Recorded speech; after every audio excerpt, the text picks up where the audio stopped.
Global Konkan उद्योग परिषदेचं उद्या मुंबईमध्ये आयोजन करण्यात आलेलं आहे। दादरमधल्या राजा शिवाजी विद्यालयामध्ये ही परिषद होणार आहे। कोकणातील प्रमुख समस्या आणि विकास यावर या परिषदेमध्ये चर्चा होणार आहे। तसंच कोकणातील सर्व नवनिर्वाचित मंत्र्यांचा यावेळेला सन्मान करण्यात येणार आहे।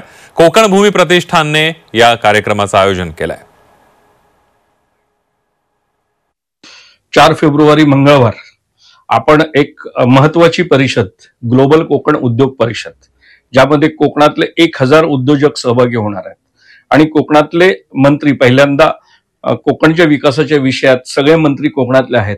त्यामुळे मत्स्य विकास मंत्री नितेशजी राणे किंवा फलोद्यान मंत्री भरत शेठ गोगावले, वनमंत्री गणेशजी नाईक, सांस्कृतिक मंत्री आशिषजी शेलार, त्या ठिकाणी उद्योग मंत्री उदय सामंत, अदितीताई तटकरे, गृह राज्यमंत्री योगेश कदम आणि पर्यटन मंत्री स्वतः शंभूराजे देसाई अशी खूप व्हीआयपी मंडळी येणार आहेत। त्याबरोबर कोकणातले तज्ञ सगळे एकत्र येणार आहेत आणि या सगळ्यांना एकत्र भेटण्याची संधी आणि कोकण विकासाचे विषय याकरता स्वायत्त कोकण समितीची आपण स्थापना करतोय आणि अधिकारी, तज्ञ, मंत्री आणि लोकप्रतिनिधी यांच्या समन्वयातून कोकणच्या विकासाचे विषय कसे पुढे जातील याच्या फॉलोअपची ही परिषद आहे।